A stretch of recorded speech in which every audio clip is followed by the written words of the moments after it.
Yes, sir, we are meeting today.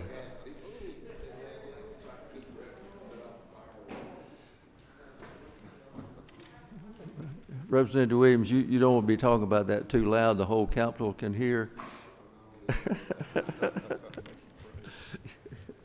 Okay, where's Representative Jackson? I need your prayers. Thank you, Mr. Chairman. Shall we pray? Heavenly Father, we come before you this morning, thanking you first of all for this day, Lord, for we know that this is the day that you have made.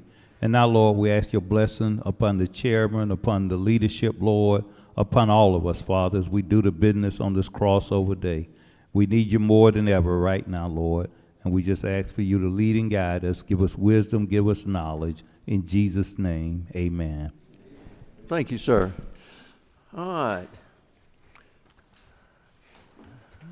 This is my second term in this position, and I've always said I want to pass no more than 140 bills. Currently, we're at 131, so that means 9 for today. Now, I wish that was going to happen, but it's not. And most of those bills have been passed during the last few days, 20 and 25 here and 25 there. After a while adds up. But I've just, now my goal may be 200. So, because there's several bills out there that have not passed that need to be passed. For those who are listening, and this doesn't apply to y'all, but if you pass a bill out of committee and you do not come fill out the forms, it will not be heard. We've got several who've had bills passed out of committee that have yet to fill out their forms. And, today's crossover day, and unless it passes out of the House today, it'll be live and well for next year, but not this year. So, and for those freshmen who are here, those of y'all, probably most in this room, remember the song by the Beatles called 8 Days a Week. Okay, today's going to be 8 days. It's going to be 2 of them, from now to about midnight, which is close to 16 hours. Isn't that right, Mr. Burns? That's right. Okay. I would encourage all of you to, when you start getting upset, just take a deep breath and walk off. Because I've seen tempers flare, and a few years ago, 2 friends of mine their noses were about that far apart, and it all happened on crossover. And then Sonny dies the same kind of way. So just take a deep breath, walk away, then you can come back and discuss it. Okay. Today, the format is that we will listen to new bills, give you a chance to ask questions. We've already set the original calendar for today. We will not set a supplemental calendar right now. We'll wait probably to see how the voting goes this morning and see at what point we are shortly after lunch, and then see how things are going. We'll probably have another one somewhere. So we'll probably have 2 more supplemental calendars. That has been the procedure for the last several years anyway. So, okay, our first representative is Representative Bonner.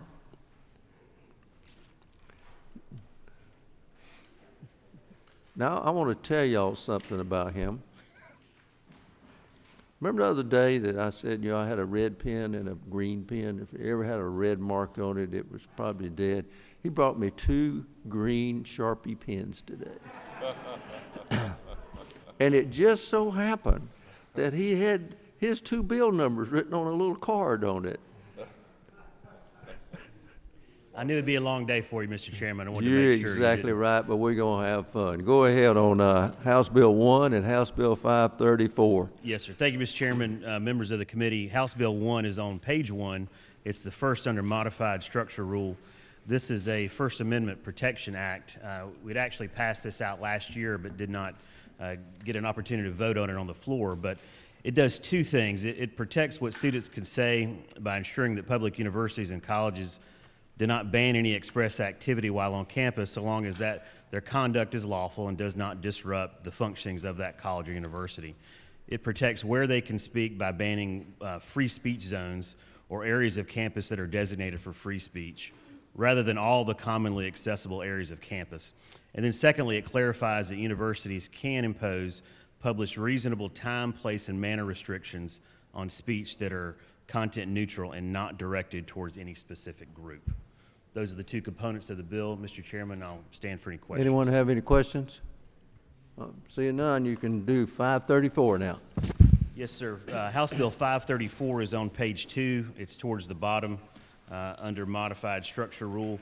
This is a part of the governor's initiative to go after illegal street racing. The bill does two things, a number of things, but it seeks to go after those that organize this activity. So it creates two additional offenses. One is promoting or organizing an exhibition of illegal drag racing or laying drag, and then reckless stunt driving. And the intent of this, Mr. Chairman, the folks with law enforcement came to the governor and said this was another tool they needed in order to help to eliminate this activity of illegal street racing. So basically what it does, it strengthens the penalties. That's correct. It actually creates two new penalties, Mr. Chairman, and it allows law enforcement to go after those that are actually organizing this activity in addition to those that are participating. Okay, you've got a couple of questions. Sue 72. Representative Williams. Thank you, Mr. Chairman. Just a quick question. What are the penalties, the fines, jail, misdemeanor, felony? Can you just define it? So for the, it does create a misdemeanor of a high aggravated nature for any person that knowingly promotes or organizes an exhibition of illegal drag racing. And for those penalties, we made those penalties essentially match what is in current code for DUI. So there are first offenses all the way up through third and fourth offenses. After the third offense, that vehicle that was a part of that is subject to seizure. Okay. Representative Carson. Thank you, Mr. Chairman. To the author, first of all, I want to thank you for bringing this bill. It's very much needed, particularly in the metro area. A couple of questions. Can you tell me, does this apply only to quote-unquote public highways, or does this also give law enforcement the tools they need if this were happening, for example, in a shopping mall parking lot, which is a public space but private property? Sure. So unless the individual has express authorization from the property owner, law enforcement has the ability to go in and prosecute under this law. Thank you for that. And then second, I presume you know that there is a Senate bill working in regard to this as well. Correct. Senator Jones is working a bill that seeks to address the same thing. It's got a number of different components, but I know that the governor's office is committed to working with Senator Jones as that bill comes over to the House. I appreciate that because this is a very big issue. Thank you. Okay, no more questions? Where? Oh, okay, go ahead. Thank you, Mr. Chairman. Is there forfeiture language in this bill as There far as is. taking someone's car? What how does that happen? So it is, again, it matches the current DUI statute. So after the third offense, the vehicle may be seized. There's language in there to address the fact that, to give some discretion as to whether or not that vehicle happens to be the primary vehicle for the family and that type of thing. So it does give some judicial discretion in that. Okay. I don't see any more hand raised or buttons pushed. Thank you, sir. Thank you, Mr. Chairman. Representative Gilliard, House Bill 48. Morning, sir. Good morning, Mr. Chairman, and good morning to your Take distinguished your committee. mask off so we can hear you. Thank you. Thank you, sir. Mr. Chairman and members of this distinguished committee, I come to you today, Mr. Chairman, I want to ask humbly as I come to present House Resolution 204, and just ask for your grace on House Bill 48 to present that also. Okay, go ahead with 48. Okay? Thank you. Today I rise to present to you House Bill 48, LC 500201S. This is a bill that commemorates 33 of the original black legislators in 1868. And these were members that unfortunately were not allowed to serve, and even 14 of them were killed. They're called the original 33. This is simply a bill that gives a commemoration of a template, not a statue, a template in the Capitol. And I want to thank Chairman Green and our committee. We did an amendment to ask the Capitol Arts Commission to get involved, to tell us how and where we could actually execute a template with 33 names exemplifying the original 33. And so with that, I ask for your favorable consideration in recognizing these 33 leaders, the original 33. Okay. Anybody in the back got their hand raised that I can't see? Okay, thank you, sir. I see no questions. Thank you, Mr. Chairman. House Resolution 204, LC 392919. Mr. Chairman and members of the committee, on last year, we bought this into state properties, and we had a favorable consideration to recognize the former judge, Willie LeVette Sr. He was a Savannaian. He practiced law, not only his tenure in school, he ended up serving here in Atlanta in the juvenile court system, did a lot for our young people, advocated for young people in CASA, and also gave hundreds of scholarships to young people as he came from our community and was afforded the opportunity to go to Emory and Harvard. So we're asking in Savannah, Georgia, we have the Savannah Regional Detention Center, that this center be renamed the Judge Willie LeVette Jr. Juvenile Justice Center. We have worked with Commissioner Oliver from the Juvenile Justice Department, as well as all of the judges in Savannah, Georgia's juvenile court system are all in agreement. And as we work with the family, there are no expenditures dealing with just the signage if this were to come to pass. I ask for your favorable consideration on House Resolution 204. Okay, see no questions. Thank you, sir. Thank you, Mr. Chairman and members of the committee. Representative Carpenter will be next.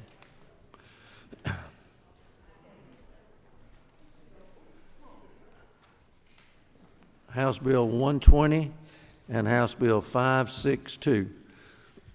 Thank you, Chairman. I'm so excited about presenting this bill. I went and had a burrito for lunch and got my hair cut at a Dominican barbershop yesterday.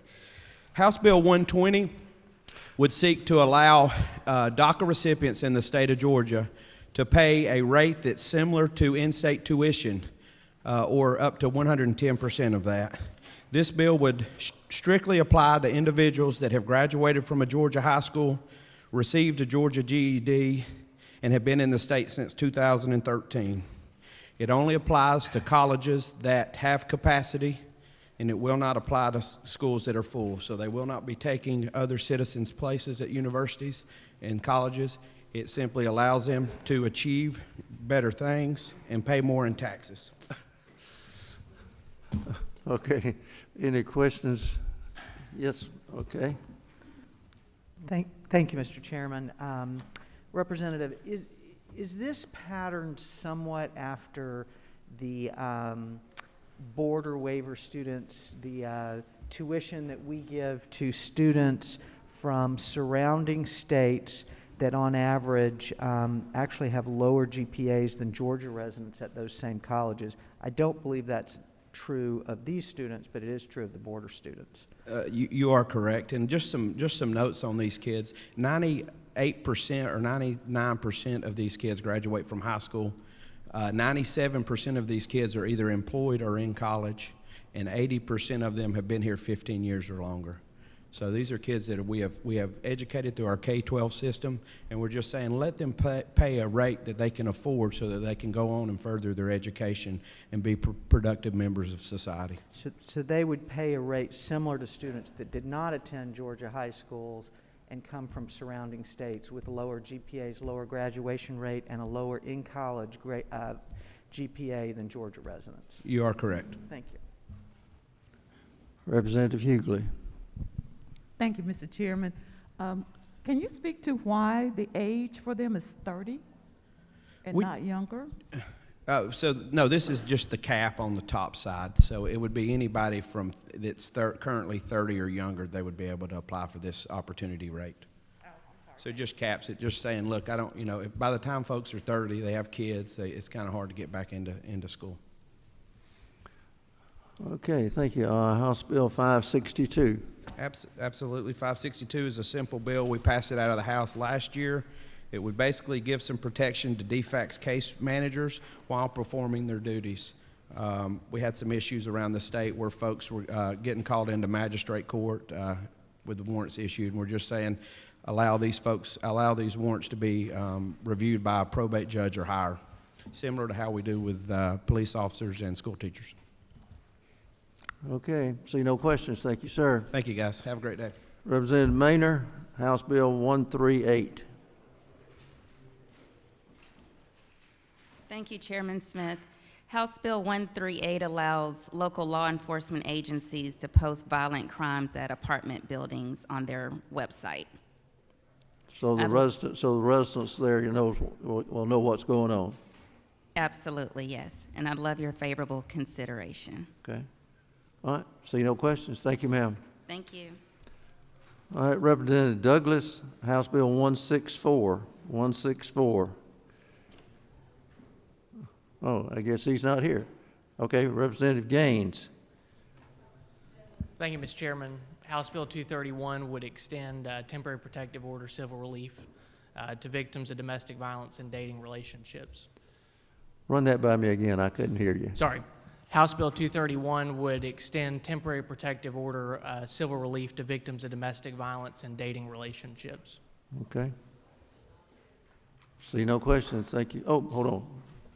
Representative Williamson. Thank you, Mr. Chairman. To the author of the bill, is it not true that these TPOs are currently limited to just married people or people that have been cohabitating?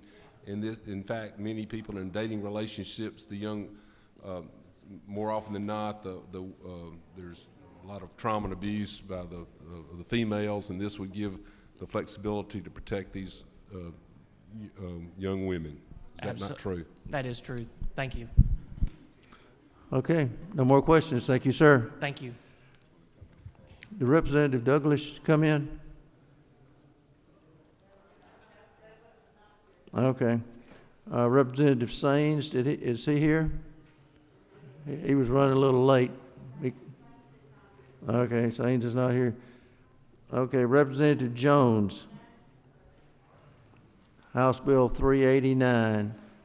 House Bill 389.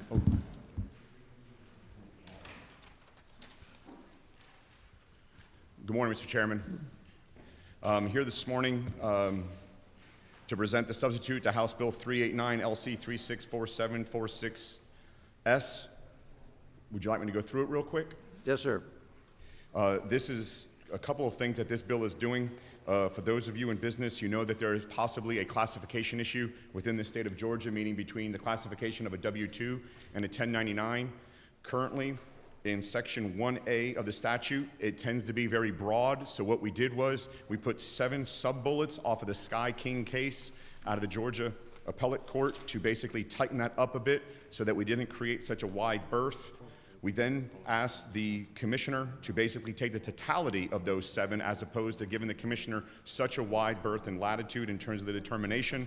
And then finally in Section 2, what we wanted to do was we wanted to give the commissioner a set of penalties that was based on the size of the business. So the size of the business, the determinant fact is 100 employees. So for less than 100 employees, each action that the commissioner finds that the individual is not properly classified could go up to $2,500 as a penalty. And I want to be stressed that up to $2,500. And then if it's over 100 employees, then for each misclassification, it could be up to $7,500. You'll then see after that, we ask the commissioner to take the totality of the circumstances into account.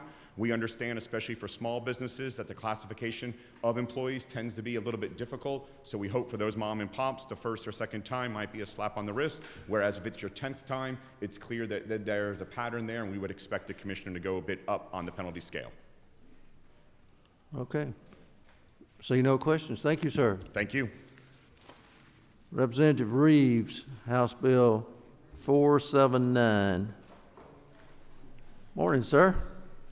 Good morning, Mr. Chairman and committee. House Bill 479 is the overhaul of the Georgia citizens arrest law.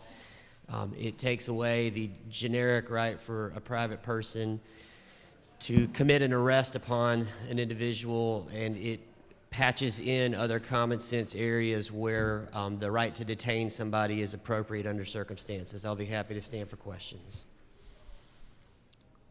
Okay, see no questions. Thank you, sir. Thank you, Mr. Chairman. All right, Representative Crowe, House Bill 495. Good morning, Mr. Chairman. Morning. Members of the committee. This House Bill 495, this is a GBI department bill. It is basically codifying what is already in practice, is moving a position from the GBI back over to the Sexual Offender Registration Review Board, SORB, and retaining one position at GBI to do background investigations and provide reports to SORB that they can't pull themselves through GCIC and NCIC. Okay. See no questions. Thank you, sir. Thank you. Representative Dickey, House Bill 575. Morning, sir. Right there. Thank you, Mr. Chairman. Members, 575 is the very last bill on your blue sheet on the structured rule. The heading is a little misleading, but this is our Macon Bibb OLAS bill that allow the citizens of Macon Bibb to vote to increase their sales tax by 1 penny to offset ad valorem property tax. And you are probably familiar with it, Mr. Chairman. I think the only other place in our state that allows it is Columbus. So only consolidated cities, counties have the opportunity to impose this. So after a lot of back and forth for many years, we have another bill to possibly allow citizens to vote on this. Okay. Well, I see no questions. Thank you, sir. Thank you.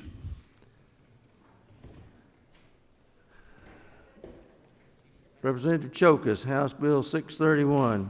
Thank you, Mr. Chairman. House Bill 631 will allow local governments with emergency 911 systems to collect, store, and disseminate information that is voluntarily submitted by parents or guardians of individuals that have a physical, mental, or neurological condition that impedes his or her ability to communicate. There is no opposition to this bill that I'm aware of. The measure has no fiscal impact to the state. And this measure will allow parents or guardians of autistic children or adults to voluntarily submit this information to their local E911 centers. Thereby, first responders will have this information in their database and be better prepared to deal with the occupants of the residence. This measure improves public safety and will bring peace of mind to the parents of individuals with autism and other developmental disabilities. Are there any questions? See no questions. You've got 691 now. Yes, sir, I sure do. Thank you, sir. House Bill 691 will provide a definition for startup business entity within Title 50 relating to the Department of Economic Development. This is an important step to attract and grow innovative new businesses in the state of Georgia. This legislation will allow the Department of Economic Development to focus on first-time entrepreneurs with innovative ideas across a wide range of industries. There is no opposition that I'm aware of, and this measure also does not have any fiscal impact to the state. This measure will assist the Department of Economic Development in attracting and recruiting startups. The state of Georgia would be one of the first states in the nation to actually define startup in code. This measure will not only assist Georgia in maintaining its position as the #1 state in the nation to do business, but it will also show that the state of Georgia is serious about innovation and growing jobs. And I'll be happy to answer any questions. Okay, I see no questions. Thank you, sir. Thank you, Mr. Chairman, members of the committee. Y'all have a great day.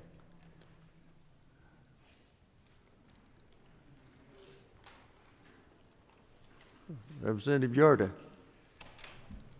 House Bill 681. Good morning. Thank you, Mr. Chairman. I'm here to present House Bill 681. It says that the State Board of Education shall prescribe a program of study in financial literacy, and this is to be completed in high school. The goal behind this bill is to help students develop a basic understanding of financial concepts, and a strong foundation in financial literacy can help with life goals, using debt, responsibly savings, retirement, and running a business. Also, it can be helpful in helping students learn how to balance checking accounts. Today, it's estimated that 4 out of 5 U.S. workers live paycheck to paycheck, and lacking financial literacy skills can lead to poor credit, bankruptcy, even foreclosure. I really believe the skills learned in a financial literacy course will prove valuable the rest of the student's life. And we work with the Department of Education to make it flexible for the school system so they could work this course into the framework of existing coursework. So I'd ask that you consider this bill. I think it's a good bill, and thank you for letting me present it, sir. Okay, hold on. Speaker Pro Tem. Yes, sir. I had a question of the representative. Yes, ma'am. Does it allow them to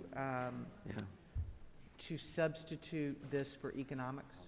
Yes, ma'am, it can. Okay, Yes, ma'am, good. it can. Thank you. Okay, no more questions. Thank you. Thank you, sir. Okay, Representative Smith, House Bill 640.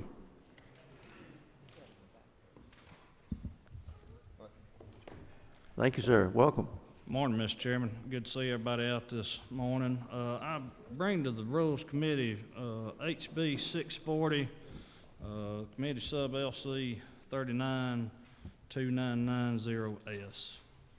And, Mr. Chairman, this bill is remedying a situation that we've seen occur over the last year due to COVID of probate court judges across this state. Not every one of them, but there are certain probate court judges in this state. They're not accepting applications for a weapons carry license. So this legislation would actually correct those issues and provide for a private right of action in the event that these probate court judges do not accept these weapons license applications. Also, it would empower the probate court judges in this state to accept applications online. They can go out and purchase a software program that would allow them to accept these. Also, they can accept them by mail. It also, in the bill, provides for municipalities across this state have been sitting on large caches of weapons and have not been auctioning those off. This would provide that every 12 months the municipality would have to auction those off to bidders that come and bid on these weapons. And also, the bill provides for a private cause of action should these municipalities not abide by the law. Also, you'll see in the bill that it repeals the prohibition against carrying weapons in churches and places, churches on equal footing with other private property owners. You'll see that that's a bill that harkens back to Jim Crow laws passed shortly after Reconstruction, used to prohibit African Americans that were newly freed from being able to carry weapons. You saw that in African American churches you had a lot of political rallies, and that bill was, or this law was put in place to basically leave them defenseless against terrorists such as the Ku Klux Klan. Okay, you've generated 3 questions. Representative Fleming. Thank you, Mr. Chairman. Counselor, we passed a bill, I think it might have been Representative Ballinger's, that also addressed the probate court and the issuance of licenses. Are we in the same code section here as that bill was, or do you know? I believe it's there about in the same code section, Mr. Chairman, and I can double check and see for you. Might want to see if we'd be affecting the same code section with two different bills. Yes, sir. Thank you. Representative Jaspers. Thank you, Mr. Chairman. Representative, it's not true that some probate judges are holding back issuance of permits for 3 to 6 months. Yes, Mr. Chairman. I think the most egregious situation that we have observed in this state is where there is a probate court judge that will not be accepting any applications until September. It's just an arbitrary rule that's been made by this probate court judge. So there are other instances of where some people in a metro county had to wait from December until this month to even put in an application for a weapons carry license. Thank you, Mr. Chairman. If I can, the other one.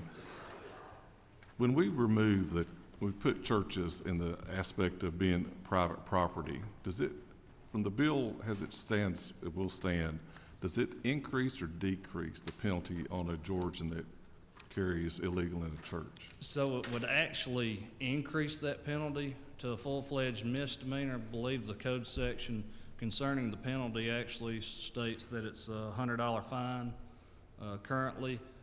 As this code section stands right now, it's for the lawyers in the room, it would be a strict liability offense. You step foot in a church that doesn't allow concealed carry within their congregation, you're automatically in violation of the law. This would change that from a strict liability offense to more of intent having to be proved. If you were to go into a church that didn't allow concealed carry, you would be asked to leave, and then if you did not leave after being asked to, you could be charged with trespass. Thank you. I'll tell you what, lights are starting to light up here now.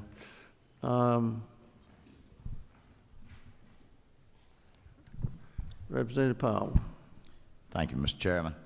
To the gentleman, is it not true that on the section on the church carry, this would correct a problem that we've had since this law was passed back in 2014 or 2015, that we've had a lot of discussion with a lot of the houses of worship that had concerns that they could not appoint certain security people in their churches, and by doing this gives the church the latitude that they don't have to break the law, which has been normally done behind the back door by treating these properties as personal or as private property. That is correct, Mr. Chairman. This would put them on the same footing as other private property owners.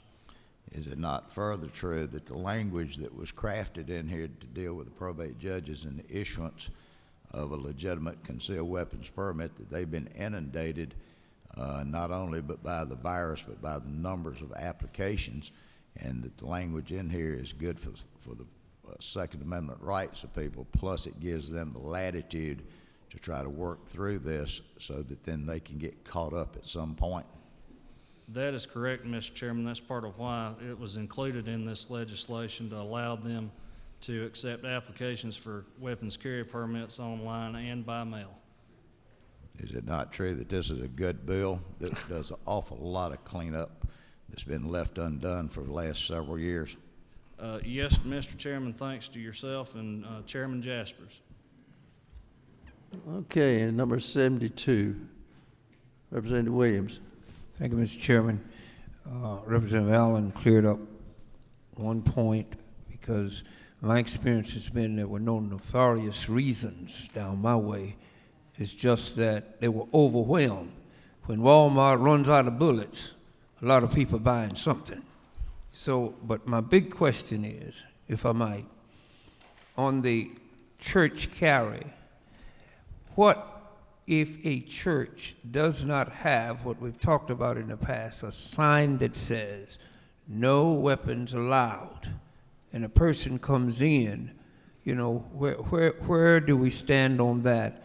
And the second part is, I don't think you've ever been to a lively black Baptist church conference. You don't want no guns in there, but you answer the first part.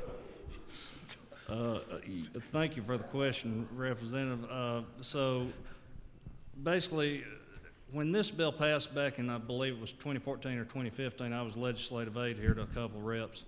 And I know at our church, in response to that, we actually put in the rules of our church that we would allow for concealed carry for every member. So I would think that any parishioner or potential parishioner looking for a new church family would need to read the rules of that church, and that would be a way to catch whether they would be allowed to concealed carry. It wouldn't require that churches put a sign up that they didn't allow concealed carry or allowed concealed carry. This provision is really getting to the fact of this was a strict liability offense where you just violated it by committing the act itself, and this would require that you would actually have to intentionally do, it would provide an intent portion to the act itself in addition to the act. Okay, Representative Wilkerson. Thank you. Just some clarification, I guess. So going forward, would a church be able to prohibit concealed weapons in the church? And Yes, what would they need to do if that's the case? Yes, they would. They don't necessarily have to affirmatively deny that or prohibit concealed carry. They would have to actively put a rule in their church rules that would allow for concealed carry. Okay, we've got two more questions. That's going to be it. So we can have discussion on the floor if it makes it. Representative Cooper. Thank you, Mr. Chairman. I got confused when you were discussing, okay, how things change. That the pastor would have to go up to somebody that brought a weapon into the church and ask them to leave. But if they didn't leave, that there would be, is that a bigger, is that more strict and a bigger penalty than what we had before, or a lesser penalty? It's a bigger penalty, Madam Chair. The misdemeanor, you have a range of a fine from $0 to $1,000, and from jail time from 0 to 12 months in jail. Okay, under the change, if this change were to be passed, as we have this language stricken in the legislation. Okay, thank you. Representative Setzler. Thank you, Mr. Chairman. To the author, I wanted to follow up, I think, maybe a clarifying point to Representative Williams' question. I think to address the gentleman's question in a way that perhaps would be more clear to me, isn't it true this bill, if someone were to carry a firearm onto a church property that hadn't put out a policy allowing anybody, they would simply approach them and say, you got to leave. And if they don't leave immediately, it's criminal trespass. And this bill now invokes the full measure of criminal trespass, which could be up to a year in jail, $1,000 fine. So it does put more teeth behind the get out of here, you're not authorized with that. But if someone came onto their property, whether it's in their car or on their person, isn't it true, the church would simply have to tell them that's not authorized here, and they would have to immediately leave. That is correct, with one caveat, Mr. Chairman. The weapon in the car situation, that would be treated a little bit differently, but the rest of that statement would be on their correct. person. Thank you. Okay, no more questions. Thank you, sir. Thank you, Mr. Chairman. Thank you, members of the committee. All right, Representative Schofield, H.R. 188. H.R. 188. Good morning, Mr. Chair and members of the committee. House Resolution 188 creates a state work group to increase chronic disease information and screenings in high-risk communities. This bill has no opposition that I'm aware of. In fact, the medical community as a whole supports this resolution. There's no fiscal note or responsibility required, and Mr. Chair, this resolution will greatly impact those with chronic disease. Okay, see no questions. Thank you, ma'am. Thank you. All right, Representative Neal.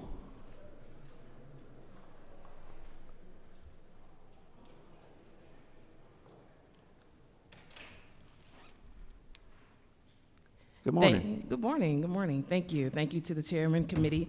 I bring to you House Bill 236, which allows for law enforcement security checks for persons who are granted protective orders or restraining orders by a judge. The bill is carried with bipartisan co-sponsors and support from the Georgia Chiefs of Police, Georgia Sheriff's Association, and Georgia Peace Officer Standards and Training Council, who all came to speak to the bill during the multiple committee hearings. Okay. Well, thank you, ma'am. No questions. Thank you so much. Okay, Representative Momtahan, House Bill 327.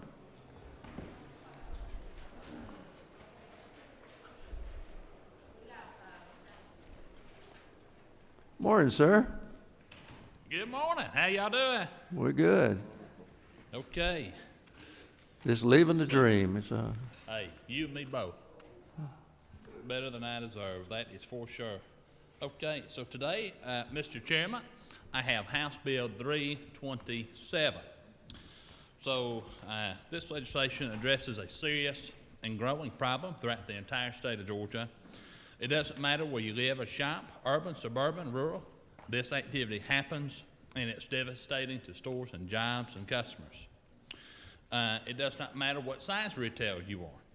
Main Street or Wall Street, big or small, if you're a retailer in Georgia, then you will eventually be a victim of organized retail theft.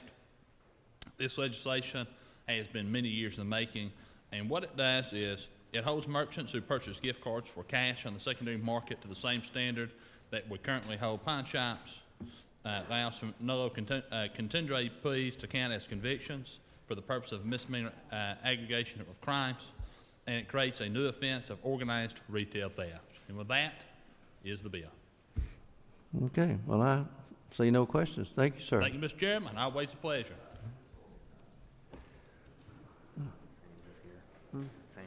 Okay, well, we'll bring in Representative Saines, House Bill 258.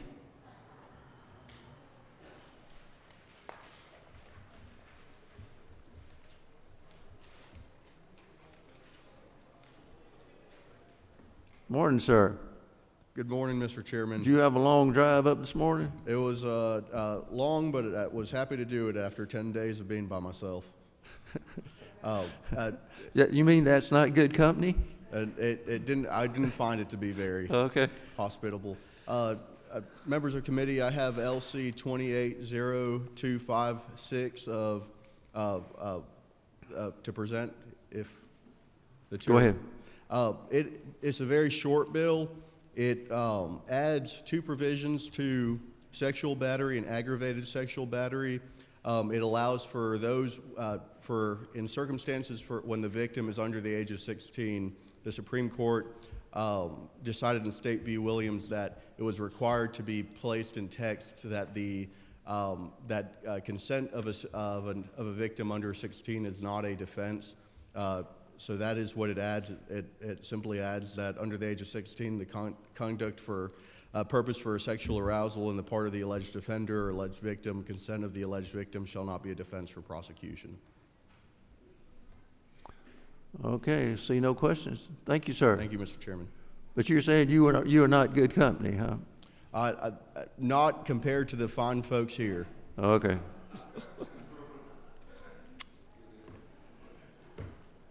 Okay. Well, we'll start with committee members now. Representative Dempsey, House Bill 291. Thank you, Mr. Chairman.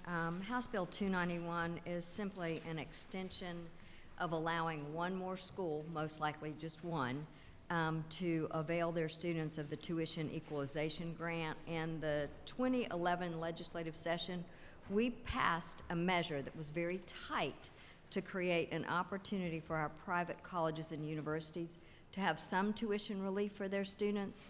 It is paid out in a quarter or semester. It's $317 per quarter and $475 per semester. This will help expand and increase the capacity of nursing education. Okay. All right. Very good. Thank you, ma'am. See no questions. All right. Let's see. Representative Martin, 617, House Bill 617. Yes, sir, Mr. Chairman and members. This is dealing with name, image, likeness for our student athletes in post-secondary public and private colleges in Georgia. There's an ongoing conversation of should these individuals or can these individuals be compensated for the use of their name, image, and likeness. What this bill seeks to do is put our student athletes and our post-secondary institutions in the conversation that's sure to take place at the national level with the intercollegiate athletic associations, NCAA types, NAIA types. So this doesn't have a direct impact today, but is necessary should that be adopted nationwide. Ask everybody's favorable consideration so that we can put this up and keep our student athletes treated on a positive, in a positive manner. Okay, very good. Thank you, sir. See no questions. All right. Representative Stevens, House Bill, HR 248. Have you got? There we go. Thank you, Mr. Chairman. House Bill 248 creates the Savannah Logistics Technology Innovation Corridor, which is a long word. It just essentially those hospitals and colleges and technical schools around the Georgia ports and also around the Georgia Tech Center in Savannah creates a corridor that essentially makes them eligible for some federal grants. So you added Georgia Southern into that, right? Absolutely. Is that okay, Mr. Burns? Is that okay to add Georgia Southern into that corridor they're talking about? Okay, just want to be sure. That's Grevin County too, I understand. Ah, up and coming county. All right, thank you, sir. No more questions on that one. All right, Representative Jaspers, House Bill 653. Thank you, Mr. Chairman of the committee. This bill would allow our pharmacists to continue to offer testing for COVID and antibodies for 12 months after the federal state of emergency is over with COVID. And I want to also add, I want to thank Chairman Cooper for being a great mediator in working on this bill. Thank you, ma'am. All right. Well, very good. No questions. Thank you. Okay, Representative Kelly, House Bill 714. Thank you, Mr. Chairman. Come before this committee with House Bill 714, a committee sub that came out of the Special Committee on Access to the Civil Justice System. This looks to address two issues where we've been trying to get both sides of the bar in agreement on over the last couple of years. First section of the bill deals with 91167.1, which is how offers and demands are made in terms of bad faith provisions in our civil justice, in our civil practice code. And we tried to work an agreement between both sides of the bar. We're still trying to get there on that, so may come back to this committee with a tweak or two. But Section 2 deals with bad faith provisions as it relates to uninsured motorist coverage. It's a measure that this House has passed several times before, and it's just got integrated in this bill as part of the overall compromise, Mr. Chairman. Okay, see no questions. Thank you, sir. All right. Representative Ballinger, I think you have a substitute for House Bill 272. It's LC 480410S. Thank you, Mr. Chairman. This bill is substantially the same bill. We just had to correct a couple of errors, editing errors from Ledge Council. I'll be happy to answer any questions. Okay, see no question. Let's go ahead and vote that out, and so we can just look at the substitute next time we get together. So it's LC 480410S. Do I hear a move? Got a move and second. All in favor say aye. All opposed, like sign. All right, passed as. Thank you, Mr. Chairman. Thank you. All right, who is presenting substitute for House Bill 60?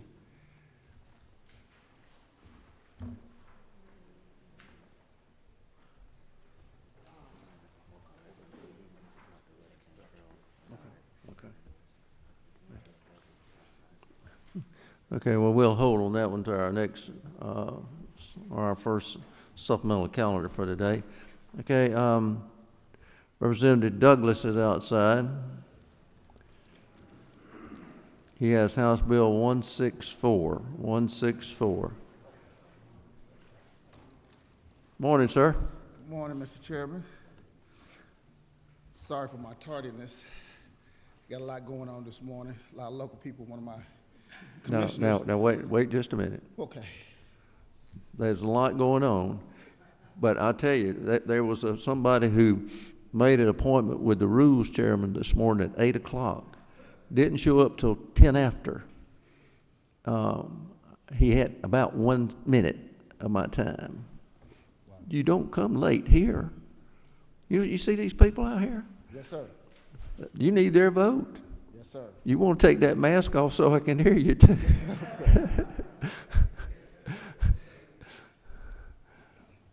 Thank you. And I'm through harassing you now, so you can go ahead.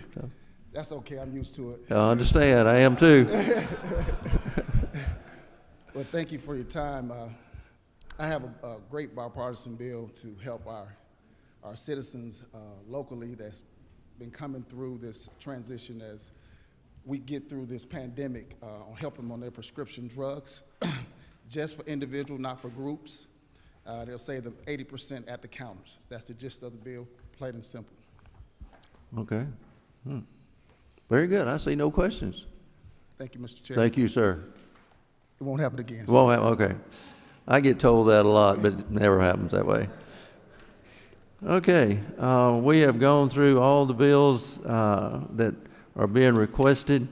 Like I say, just keep an eye out. So every time you see me go down to the well, no booing. Who's number 13 over there? Chairman Setzler. Mr. Chairman, there was a bill that passed out of committee last week, midweek, and I got the form in on Friday. Would it be appropriate to ask for it at another meeting, or would it be appropriate to ask for it? Well, while we got a little time, go ahead. Mr. Chairman, HB 358 is a bill that passed unanimously out of the Judiciary Committee. I appreciate the chair's work and staff to get it the form it is now. It's a bill that addresses the emergency powers of the governor. It clarifies some things in 30-day states of emergency, but creates a circumstance where extensions of states of emergency would be allowed up to 90 days. It would also allow the legislature to convene virtually if needed to authorize or discuss states of emergency. And then also would allow the legislature to have some influence over the scope and the breadth of the emergency conditions. So glad to take questions. Any questions? Okay. Representative Williamson. Thank you, Representative Setzler. Or Chairman Setzler, I have not seen this, and I don't pretend to be an attorney, but when you say virtual convening virtually of the entire Georgia General Assembly, does this measure limit it strictly to this emergency order? It's not opening the door to future virtual. The governor calls the legislature to affirm a state of emergency, or if we were to convene ourselves purposely for that purpose, within 38-3S51, only within that code section. If something prohibited people, for example, from getting to the Capitol, for example, it would allow the General Assembly, by its rules, subject to the rules of the House and the Senate, it would give us the authority to do that and clarify that we could by our rules. Thank you. Okay, I see no questions from anyone.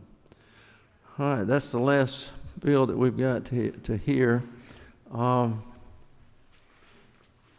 So just keep your eye on the well today. So like I said, there'll probably be a couple of supplemental calendars. Meeting's adjourned.